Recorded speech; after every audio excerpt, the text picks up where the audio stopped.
Hello, Telesur English presents a new episode of China Now, our media's production that showcases the culture, technology, and politics of the Asian giant. In this first segment, China Currents divides into the top stories of the week, such as China hitting back at Trump's tariffs, China launching military drill around Taiwan Island, and Chinese rescue teams saving and helping the affected people of Myanmar after the earthquake. Let's take a look.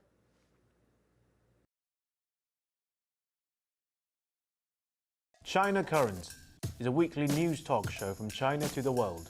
We cover viral news about China every week and also give you the newest updates on China's cutting-edge technologies. Let's get started.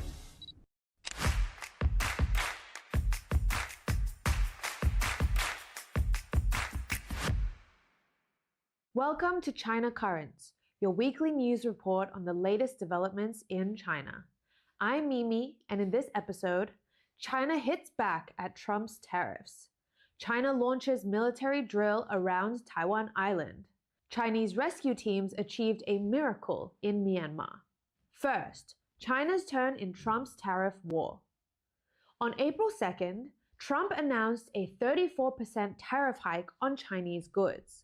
China's Ministry of Commerce swiftly introduced 3 countermeasures on April 4th, delivering not only an economic blow to Trump, but also significantly undermining the US defense industry's capacity to provoke a third world war. First, China declared that starting April 10th, it would impose a 34% tariff on all US imports, with agricultural products like soybeans and corn bearing the brunt, applying targeted pressure on Trump's voter base. The New York Times admitted that it will hit hard. According to the US Department of Agriculture, in 2024, China consumed 14% of all US agricultural exports and took in more than $27 billion worth of those exports and related products. On the other hand, Carlos Mera, head of agricultural market research at Rabobank, told Reuters, Brazil will be by far the main beneficiary, the biggest supplier that can replace US soybeans to China. But others could benefit too, including Argentina and Paraguay. On wheat, Australia and Argentina should benefit.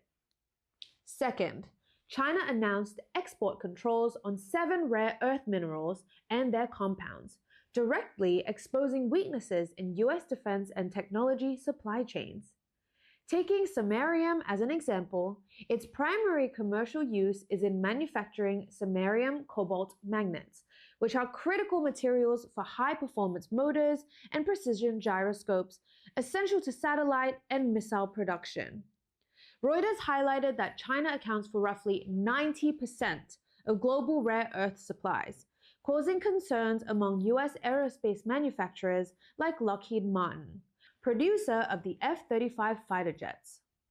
While the US government has stockpiles of some rare earth, but not enough to supply its defense contractors in perpetuity. More crucially, a 2014 University of Michigan study identified samarium hexaboride as a vital material for quantum computing. In June 2024, the University of California announced new breakthroughs in research on this compound.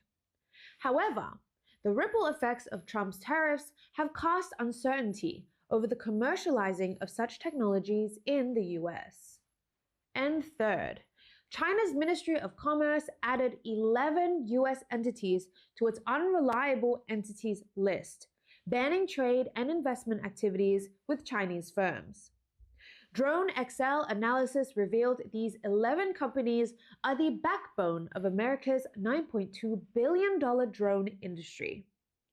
Take Skydio as an example. The company ignored Beijing's warnings to engage in military technology collaboration with Taiwan. Additionally, as disclosed by Jewish Voice of Peace, the Israeli military ordered dozens of Skydio reconnaissance drones in 2023, later deployed in Gaza for military operations. In 2024, Yale University police used Skydio's military-grade drones to surveil student protesters. Jewish Currents reported these drones to assemble dossiers on suspected students, to later punish them. Now, Beijing finally decided to stand up to these American drone companies. Drone XL noted that US drone production lacks the scale to quickly replace Chinese supply chains. Scaling domestic capacity for components and rare earths could cost billions and take years, straining budgets. Beyond China, the EU and Canada have also rolled out countermeasures. Yet, on April 6th, the United Nations reiterated that nobody wins in a trade war, aligning with China's long-standing stance. Yale University's Budget Lab research indicates the new tariffs will raise US prices by 2.3% in the short term, equivalent to an average household loss of $3,800. Not only American citizens, but also US businesses stand to lose. Reuters reported iPhone prices could surge 30 to 40%, eroding the competitiveness of this iconic product and creating opportunities for rivals like Samsung. Rosenblatt Securities Crockett noted, "Our quick math on Trump's Tariff Liberation Day suggests this could blow up Apple, potentially costing the company up to $40 billion. Said, "It's hard for us to imagine Trump blowing up an American icon." Trump's tariffs are drawing global investor criticism. On social media platform X, Trump reposted a post claiming Warren Buffett praised Trump for the best economic move in 50 years. However, CNBC reported Buffett's Berkshire Hathaway promptly issued a denial, with Buffett himself stressing he would refrain from commenting on economic policies until May 3rd. In contrast, on April 6th, China's Ministry of Commerce hosted a roundtable with 20 US enterprises, including Tesla. Earlier, following Tim Cook's participation in the 2025 China Development Forum, Apple announced a $99 million expansion in China focused on clean energy. Apple COO Jeff Williams stated, "We're honored to deepen collaboration with suppliers across China to drive innovation and progress for our shared planet." Clearly, US companies and investors prefer aligning with the builder of the global economy over a disruptor like Trump. Chinese strategist Professor Wang Xiangshui observed that Trump, an unsuccessful businessman, has proven destructive rather than constructive in managing the world's largest economy. One key challenge he poses is America's increasingly closed market, which China cannot prevent the US from committing suicide. However, China's development of its domestic market and sustaining trade with other partnerships will provide stability in an uncertain world. Meanwhile, regarding the Trump administration's relentless, self-defeating policies, the Chinese embassy in the US seemed to deliver its final response as early as March.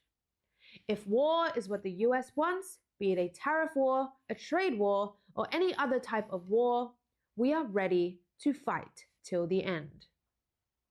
Moving on, from April 1st to 2nd, the Chinese People's Liberation Army, PLA, conducted the Straight Thunder 2025A exercises around Taiwan Island.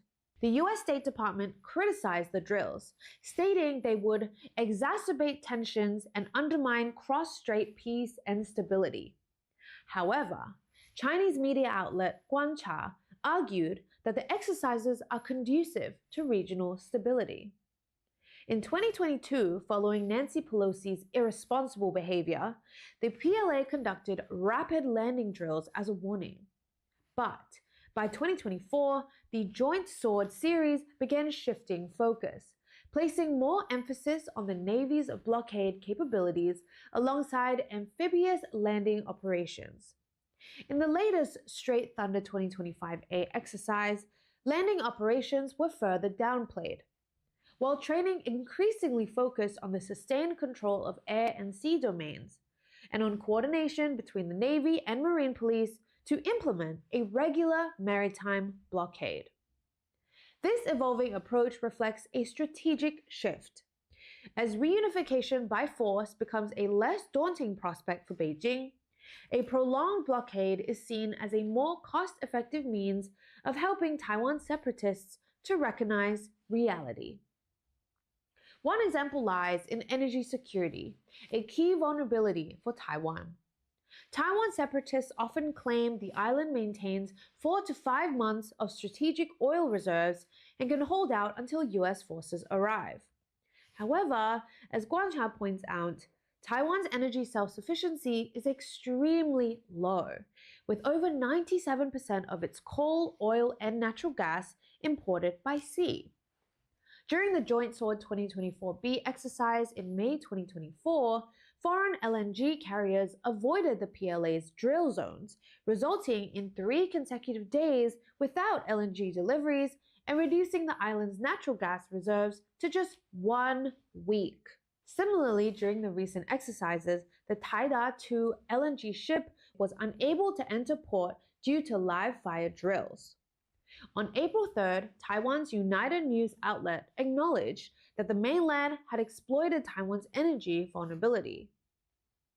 Moreover, on April 2nd, while the PLA conducted its drills, commercial satellite imagery showed the USS Carl Vinson Carrier Strike Group transitioning into the South China Sea. However, instead of approaching Taiwan Island, it deliberately kept its distance and headed straight for the Middle East, offering no tangible support to Taipei. These developments suggest that through a series of increasingly sophisticated exercises, Beijing has effectively exposed the weaknesses in Taiwan separatist narratives and bring the regional situation back on track. Next up, on April 2nd, more than 120 hours after a powerful earthquake struck Myanmar, Chinese rescuers pulled a 52-year-old man alive from the rubble of a collapsed hotel in Mandalay. According to China Daily, this rescue defied staggering odds, occurring well beyond the critical 72-hour survival window and under scorching temperatures exceeding 40 degrees Celsius. This man, now recovering in stable condition at a local hospital, was trapped beneath the hotel's 3 collapsed lower floors. Team leader Yue Xing of China's search and rescue team revealed that advanced life detection equipment pinpointed his location. Rescuers drilled downward from the ground level, using an endoscope to locate him. Remarkably, the survivor had sheltered between 2 beds, shielding himself from debris. He had a pot of water and ventilation, key to his survival, Yue noted. After establishing contact via translator, rescuers administered saline and spent hours carefully extracting him. The operation involved China's International Search and Rescue Team, Hong Kong rescuers, and Shenzhen rescue volunteers. Blue Sky Rescue and others have worked over 100 hours since arriving on March 30th. So far, the Chinese rescue teams have saved 9 lives. That's all for today. Thank you for watching this episode of China Currents. If you have any thoughts or comments, please leave it below. See you next time.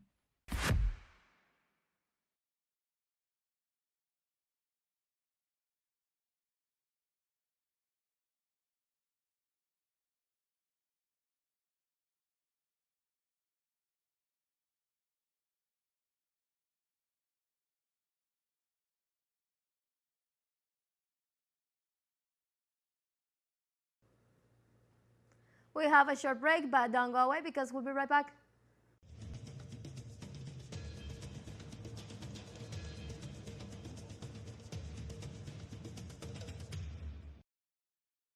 Welcome back to China Now. Today, Thinkers Forum's Welcome CEO gave call researchers Louis Vincent gave, Professor Xu Lan, and Professor Shannon Weiwei. Let's see.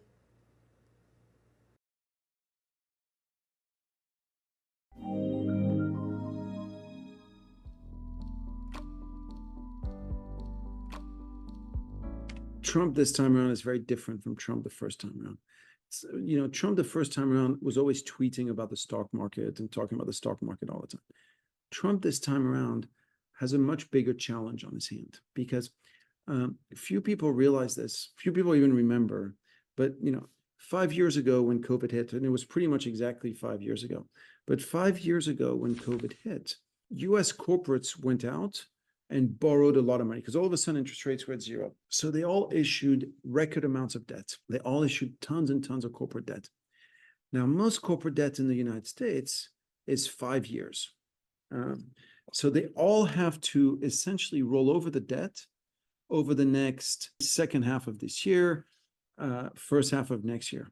And this is the big problem for Trump, is that as all these corporates roll over debt at a much higher interest rate, they're going to stop capital spending. They're going to, fire people. They're going to have to reduce their expenses. And it might be enough to push the US into a recession at precisely the wrong time, because it'll be just before the midterm elections. And the last thing he wants is the Democrats to win, because then if they win, they're going to say, oh, impeachment this and et cetera. And then he's got like 2 years where he's just fighting the Democrats.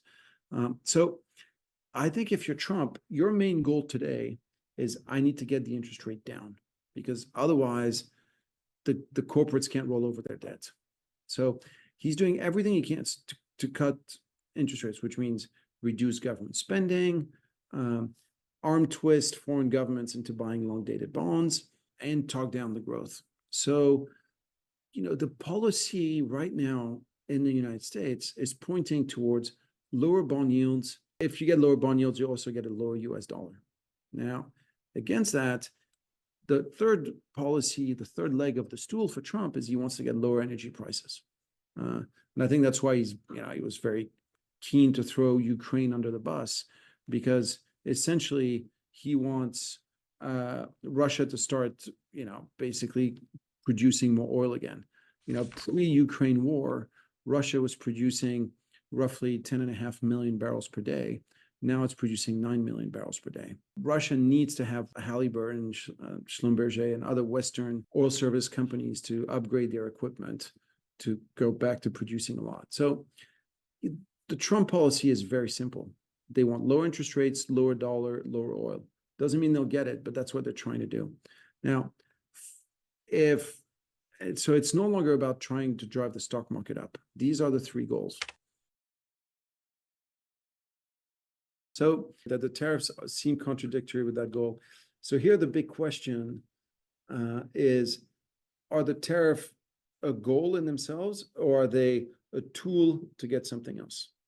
And I still think the tariffs for Trump are a tool to get something else. And what he wants to sit down with Xi Jinping in June and tell Xi Jinping, look, either I'm going to put a bunch of tariffs, or you got to buy a lot of my bonds. I'm going to issue some 50-year zero coupon bonds, and you're going to buy those. He's going to say the same thing to the Europeans. He's going to say the same thing to the Japanese and to the Koreans. It's okay. You guys have big trade surplus with me. So either I'm going to put tariffs to reduce the trade surplus, or you take the trade surplus and you put it into 50-year zero coupon bonds. Because when you listen to the rhetoric of Trump, it always comes back to the same thing. He's always promising it's okay, the foreigners will pay. The Mexicans will pay for the wall. Like the budget deficits will sell citizenship for $5 million a pop. The tariffs will pay for themselves, et cetera, et cetera. It's always foreigners will pay. I think if you're China, your big fear when Trump was elected, so 2 months ago, 3 months ago, the big fear had to be not that Trump would put a bunch of tariffs on your goods, because you don't really care about that anymore. To be perfectly blunt, if you go back a decade, Chinese exports to the United States were 8% of Chinese GDP. Now it's 2.7% of Chinese GDP. So it doesn't matter that much anymore. Look at what China exports to the United States. To be perfectly honest, you look at what China exports. Roughly, I'm sort of rounding the numbers, but roughly 20% is Apple. So if the US wants to put a bunch of tariffs on Apple, so be it. Like who cares? Another 20% is high-end electronics. And that can't go anywhere because it's complicated supply chains. That can't move to Vietnam, India, or wherever else. Then you've got 20% of, sort of high-end machine tools, high or low-end machine tools like the Black & Decker or like Johnson Motors, all that stuff. Now, that part conceptually, that could go somewhere else. And then you've got another 40% which is all the, frankly, low value added stuff, the shoes, the t-shirts, the Tupperware, the furniture, all that stuff that is leaving China gradually anyway. It's going to places like Vietnam, like Indonesia. And I think that, the Chinese leadership, they don't really care if they lose that part. They know anyway, they're going to lose it. They're going to lose it over time. Like, shoes, plastic toys, it's like, it's bound to leave anyway. So, and again, it's like at this point, it's 2.7% of Chinese GDP. I think that's why the market doesn't really care. I think the big fear, if you were China, was that Trump would try to build an anti-China coalition, that he would go to Europe, that he would go to Saudi Arabia, that he would go to Indonesia, to Australia, to Canada, to Mexico, and say, hey, you can't do business with China anymore. You can't have them build factories here. You can't have them, trade goods with you. I'm blocking out China, and you have to do it as well. Now, I think that was a big fear 3 months ago. Fast forward to today, and now if Trump goes to Europe and says, hey, if you don't block out China, we're not going to be friends, Europe is going to say, we are not friends. What are you talking about? Like, we're not friends anymore. You can't tell us what to do. Today, if you're Thailand, if you're Indonesia, and you see how Trump has treated Ukraine, and you see how Trump has treated Canada, and you see how Trump has treated France, and like all these other countries that are nominally friends to the United States. If you're Indonesia, if you're Thailand, you think, okay, I'm going to be turning my back on China and doing more with the US? Or do you think, US is not a very stable friend. I need to do more with China and less with the US. I think you think the latter, right? The US closing in on itself opens up huge avenues for China to do what China should now do, is do friendly diplomacy. I actually think the biggest risk to all of this would be if oil prices, for whatever reason, shot up. Because we've now all been used to a world where oil is pretty cheap. And what's happened in recent years is that everybody has drawn down their oil inventories. So the US has, usually a lot of oil inventories, but right now they're like essentially at 20-year lows. China usually runs pretty high oil inventories, but even in China, inventories are pretty low. Same story in Japan. And so now I'm not saying oil prices are going to shoot up, but if you had anything really bad happening, let's imagine that right now Trump started to bomb the Houthis in Yemen. What if the Houthis turn around and say, you know what, we're going to go blow up the refineries in Saudi Arabia? Like, payback. Saudi Arabia, you're a friend of the US. US is bombing us, so we're bombing you. Because we can't go bomb the US. It's too far away, but we'll bomb you instead. And again, I'm not saying this is going to happen, but then all of a sudden oil is at $100 because we have no inventories, or it's at 110, 120. And then all of a sudden you're in a very different world, one where the Fed is hiking interest rates because the inflation is much higher. And it's then, markets really sell off. And I think for me, that's the risk I worry about.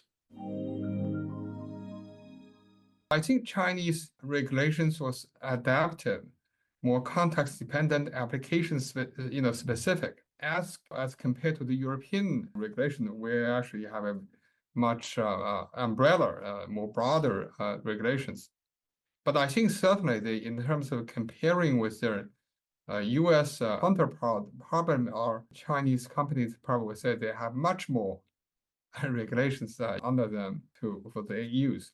China actually has a very well-developed system to regulate AI companies. I think indeed, it generates a lot of benefits. The Chinese companies are subject to many specific regulations to ensure that the risks of their application will be minimized and mitigated. Chinese companies can do whatever they want.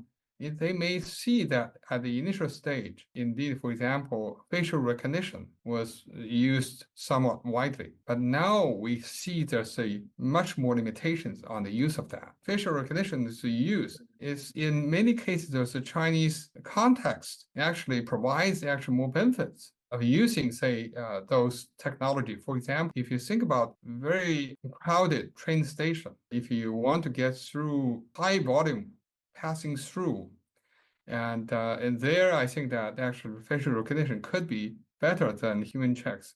But even now, I think also has already been changed. You no longer need facial recognition.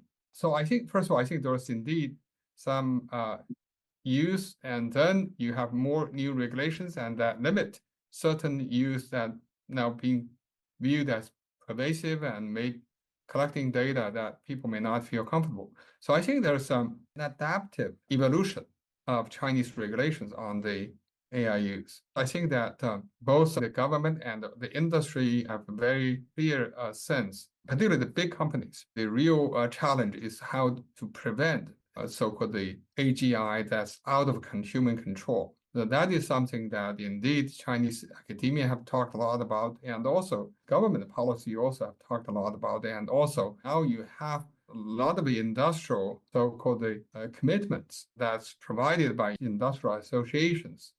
I think company have they are signing up for those commitments. So I think there are indeed a very wide range of tools that's been used to regulate AI's applications.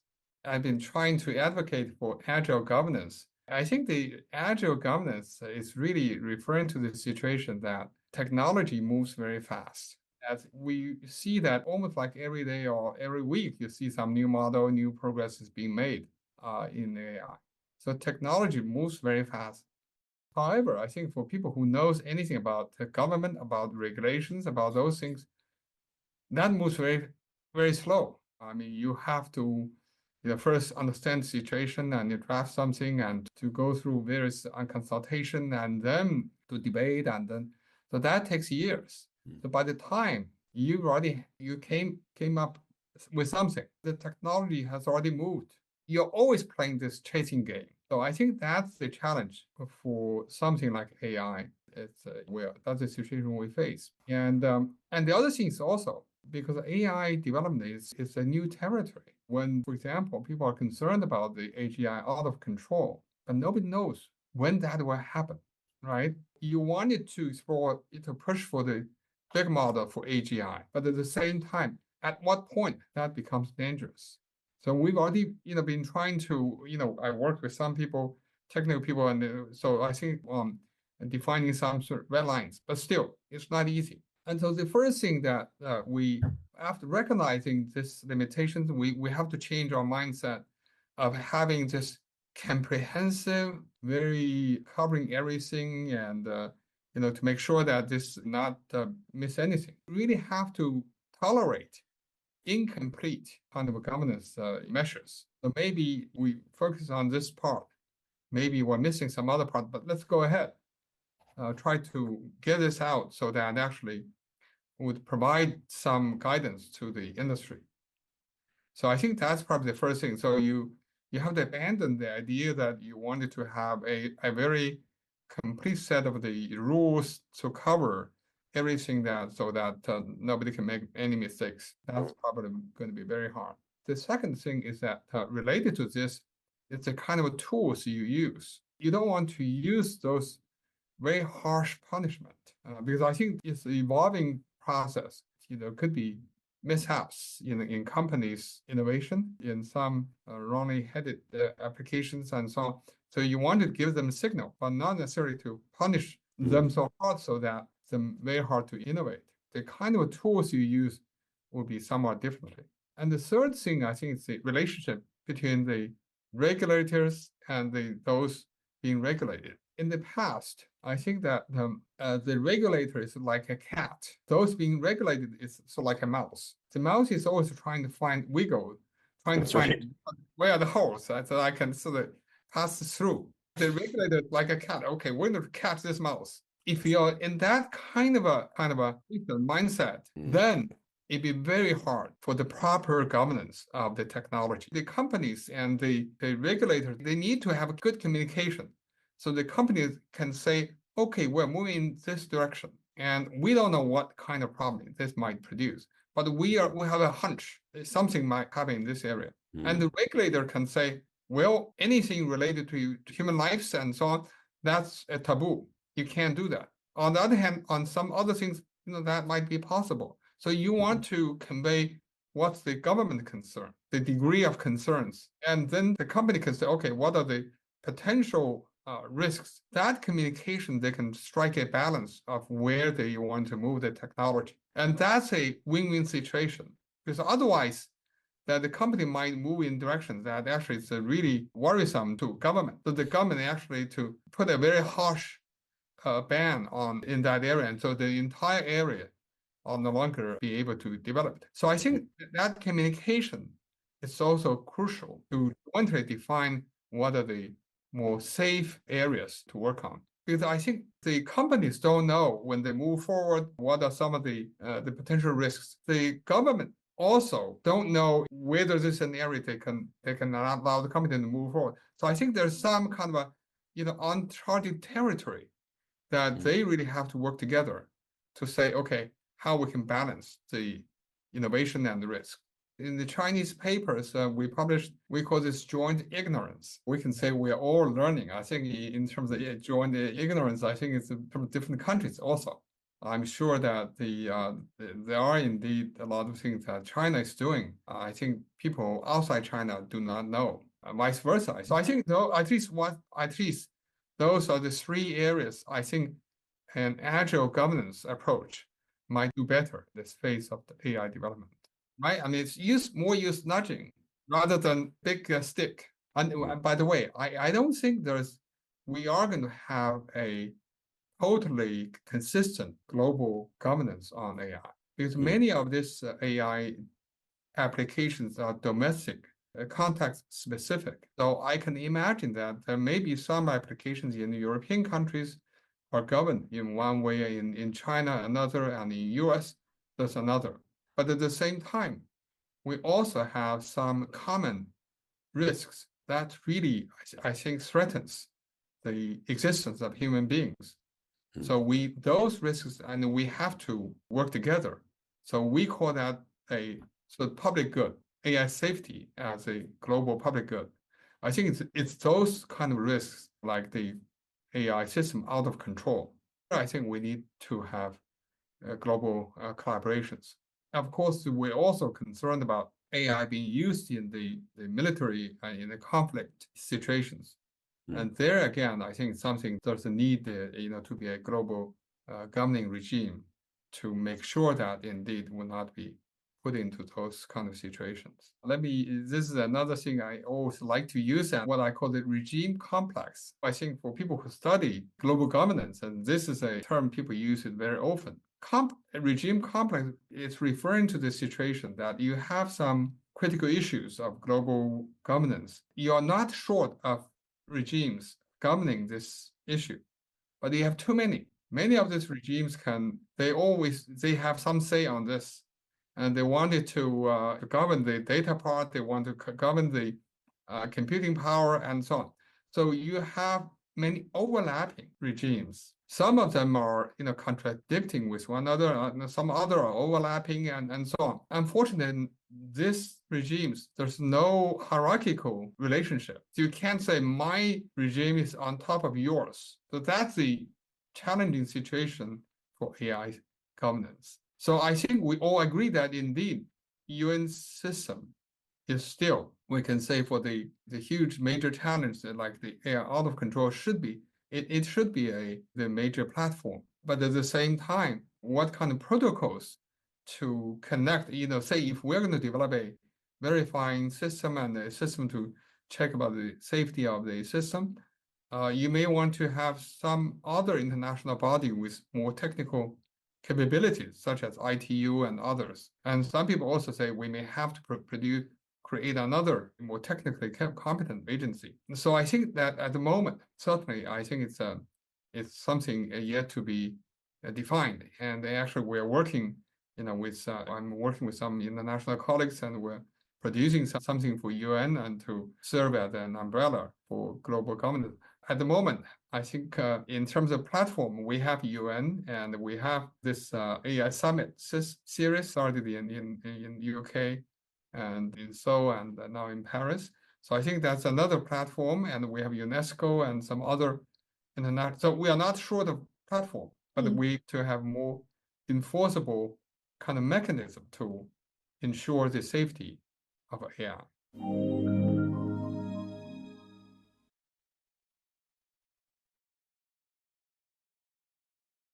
Thank you, the Minister, for your kind invitation, and thank you for the organizer of the forum for this great gathering. It's a great pleasure to speak at this forum on Myanmar Beyond 2025, Challenges and Opportunities in a Multipolar World. And I will discuss 4 or 5 points for about 10 minutes. The first point is why a multipolar world is important. The answer is, in fact, very simple, because the opposite to multipolar world, that is unipolar world, is unjust, is outdated. Unipolarity literally means absolute power, which corrupts absolutely. In the unipolar world, sanctions, missiles, color revolutions, and even wars are the norms. And virtually everything from dollars to trade, to technologies, to climate change, can all be weaponized, which cause so many havocs and untold human sufferings for millions upon millions of people. My second point is a multipolar world has already emerged with the rise of China, Russia, India, the BRICS, and the ASEAN, and more. A multipolar world has already emerged. In the case of China, with 7 decades of socialist construction, China has become the world's largest economy by purchasing power parity since 2014. So it's already 11 years since China has become the world's largest economy by PPP. It's also the largest industrial, manufacturing, and trading nation in the world. It's also the world's largest consumer market. Amazingly, at the speed of roughly almost one industrial revolution, we accomplish almost one industrial revolution after another. Usually within 1 decade, we complete one industrial revolution. But China missed the first and second industrial revolutions due to historical reasons. But since the new China was founded in 1949, and with the first 30 years under Chairman Mao, we laid the foundation, economic, social, cultural, and other foundations. And then beginning from the reform era, tracing to 1978, with this 4 or 5 decades, roughly, we complete one revolution after another. So by now, China is at the forefront of the fourth and the new industrial revolution with big data, AI, and quantum technologies, and more, as shown in the case of DeepSeek. Now, China is also the only country capable of providing goods, services, and experiences from all the 4 industrial revolutions to the whole world. And all this has already shown a multipolar world has emerged. So this fact alone, the 4 industrial revolutions in one, also means China is already very different. The world is already different. The third point is the rise of China and Russia and more as civilizational states or as civilizational communities in the multipolar world. And this is important. As a full-fledged independent pole, China is also a civilizational state with full sovereignty, powerful defense capability, immense economic, technological, cultural, and intellectual power. We believe in the motto of unite and prosper, not divide and rule. We hate that. Yeah. Within China, we practice unite and prosper. In the international arena, we also advocate unite and prosper. We reject this Western belief in divide and rule.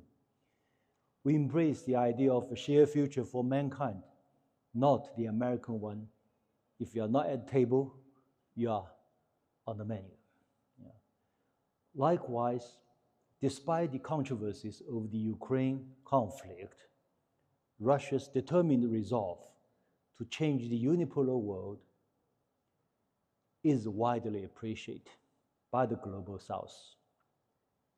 And Russia is also a full-fledged independent power and with enormous power of a civilizational state. Same goes with the BRICS as a whole and with ASEAN as a whole. They are, I consider also as on the way towards civilizational communities. And my fourth point is, yes, a multipolar world is there, but a multipolar world order has not yet been achieved. That's something we should try to work together. And this forum is one of these interesting initiatives. And these poles, multi-poles, may have differences within themselves, yet importantly, they all share one common objective. That is, they want to establish a multipolar world order based on peace, development, based on mutual respect, based on common prosperity. And many of them also consider themselves as civilizational states or civilizational communities. The key difference between a civilizational state and civilizational community and typical what the Western call the nation state is with civilizational state and community, we have deep culture and deep people. That's different. I gave an interview the other day concerning this telephone call between the US and the Russian leaders. They said whether they are going to work together against China. I said no chance, because China and Russia are civilizational states. We have deep culture, deep people. United States, not yet. They have to work hard to achieve that. And another commonality is all these other poles and global South reject categorically the Western moral lecturing or imposition of its values on them. And indeed, I remember the former EU foreign, what's called the senior foreign minister, diplomatic representative, Joseph Borrell. He said this time last year, he said almost everyone in the non-Western world, in the global South, thinks now that there are credible alternatives to the West, not only economically, but also technologically, militarily, and ideologically. And this is very important. In other words, this unipolarity, this unipolar world order is based on these four pillars: technology, military, ideology, and economic. But even an EU foreign policy representative consider these four pillars have been shaken. So this is important. He admits this fact, which is true. And finally, I want to use, in order to build up this multipolar world order, I just share with you one quick example of the Chinese Belt and Road Initiative. Basically, it's the today world's largest platform or common good for development and cooperation. Already over 150 countries participating, over close to 5,000 projects going on. And I think with this, we can see both hard power and soft power from China as a civilizational state. In terms of hard power, we can provide what we call total solution for industrialization. For instance, we can build up, say, a total solution to chemical industry for quite a few countries participating in BRI. Within 2 years, a complete industrial sector, petrochemical industry. Same with today, renewable energies, EVs, and many other sectors. With soft power, I mentioned already, we believe in unite and prosper, not divide and rule. We believe in shared future for mankind, not at the table or on the menu. And we also believe the key philosophy in the BRI initiative, why it can extend and spread so fast, the key philosophy behind this BRI is discussing together, building together, benefiting together. You join the initiative out of your own interest, not someone impose that on you. So that has even worked out better. In the end, I said this has created what I call a win-win cooperative multipolar world order, or at least lay a foundation for the new, what we envisage, a multipolar world order. So thank you very much for your patience. Thank you.